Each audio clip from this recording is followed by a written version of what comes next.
what makes a Smurf? That's what the film asks its audience when they go and watch the film.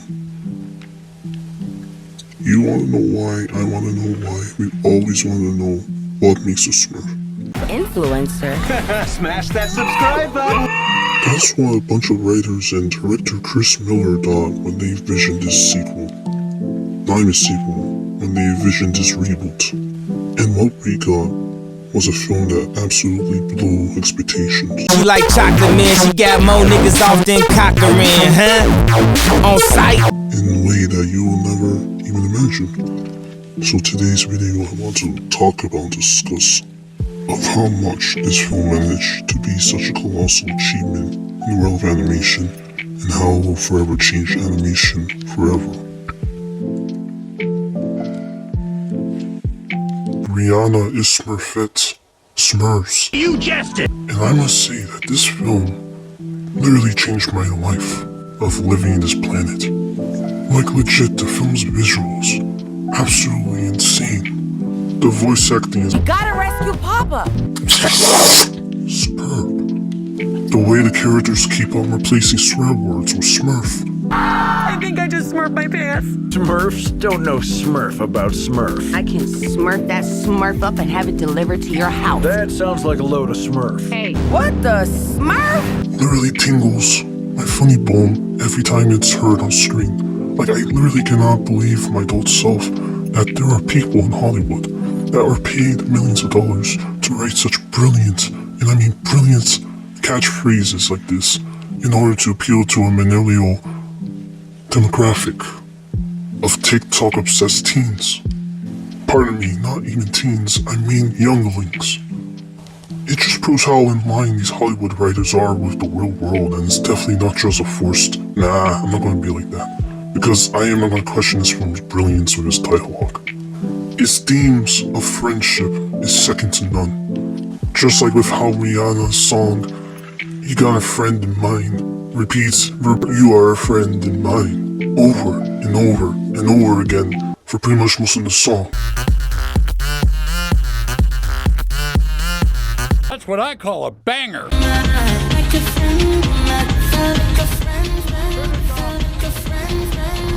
Like this film feels like an event movie. Because not only did they actually have to rely on Rihanna for all their advertising, despite not being part of the cultural hemisphere for quite some time, she managed to produce such a banger track, or not even track, songs for this movie.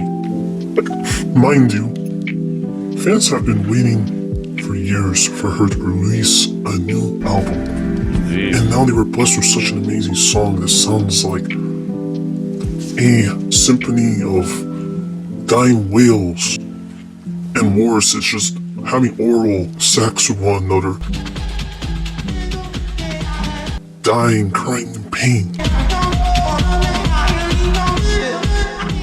Make it stop! Make it stop! Like you don't know what the hell you're listening to, but you just can't help but just admire the resilient brilliance it invokes in your mind, which is such a great way to describe this whole film. What is that? Is that what I think it is? Is that what I think it is? Is that fucking blue? Is that fucking blue?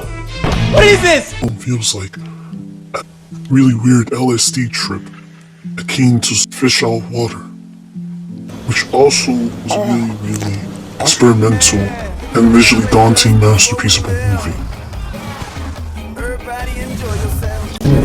Rihanna, she is definitely the stand-up performance of this movie. Being able to channel the energy of a tired 40-year-old woman. Come on! We gotta rescue Papa! Voicing that of a young impressionant Smurf lady who used to be originally created to go and seduce the men to the evil wizard dude. Until all the men literally had zero attraction towards her, so she just became pissed off and decided to dye her hair blonde, and then suddenly all the men wanted to smoke her up. Like, yeah, the Smurfs was really fucking weird. And then you got John Goodman channeling in his inner dad energy and playing the dad Smurf. Absolutely phenomenal performance. And then you got the main character in this movie, who's voiced by none other than James Corden. You don't know French? love this. This is what I live for.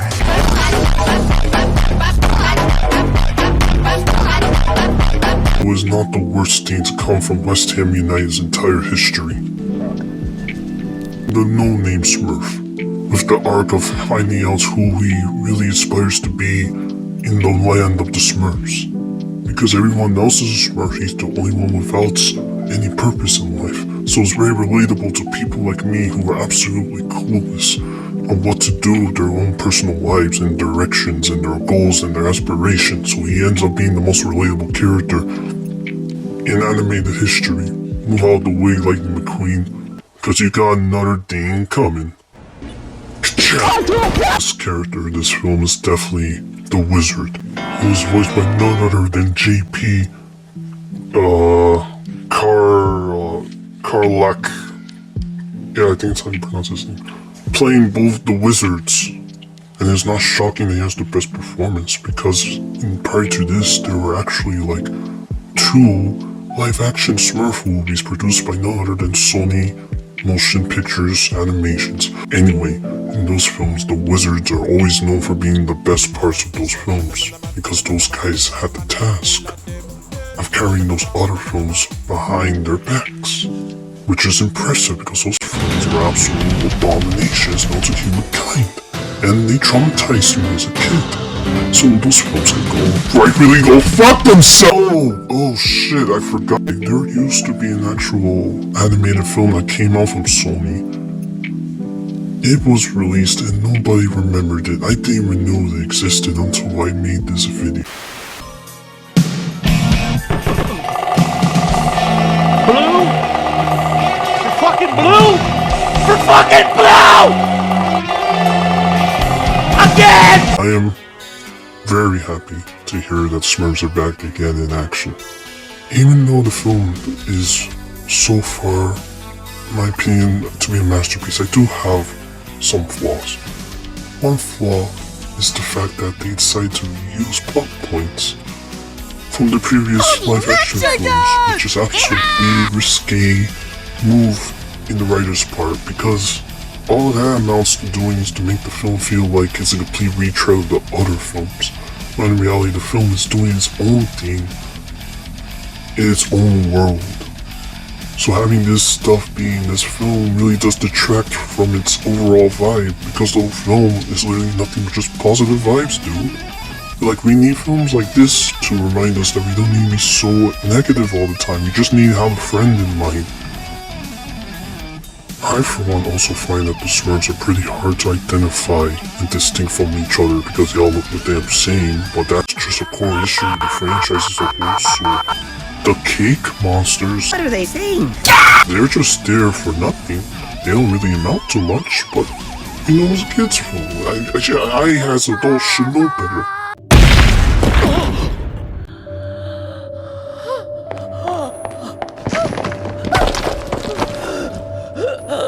What the Smurf? Just focus on the Smurfs and the Wizards conflicts, because that's what made the original cartoons work so well.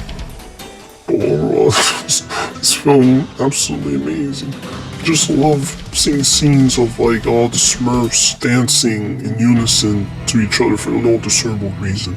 Alongside that one particular Smurf who's doing that one really awesome, really suggestive dance move while rhyming to the beat, which absolutely feels totally appropriate for a Smurfs film. Like, I totally believe Smurfs need to be more expressive with their sexuality, and this film does an amazing job of showcasing that. Like, this film 100% feels like an adventure movie.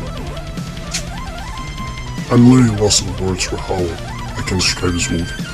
Not because I literally have no idea what I'm saying throughout this whole video, but literally just how this film is worth watching in every sense of the word.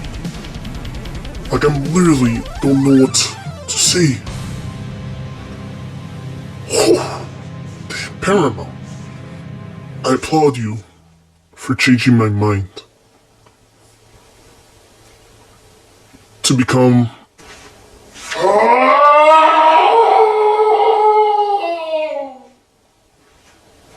to believe that I am blue.